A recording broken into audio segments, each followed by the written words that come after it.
بسم اللہ الرحمن الرحیم۔ السلام علیکم ورحمۃ اللہ وبرکاتہ۔ ناظرین گرامی، دانت میں درد کے لیے نبوی دعا۔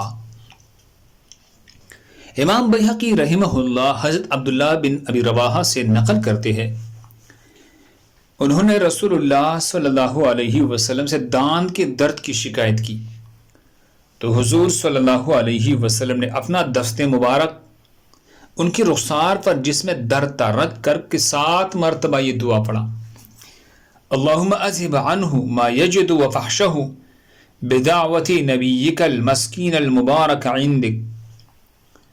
اس کا ترجمہ ہے: اے اللہ، جو تکلیف یہ شخص محسوس کر رہا ہے اس کو اس کی سختی کو دور فرما دیجئے، اپنے نبی صلی اللہ علیہ وسلم کی دعا سے جو آپ کے نزدیک بابرکت ہے۔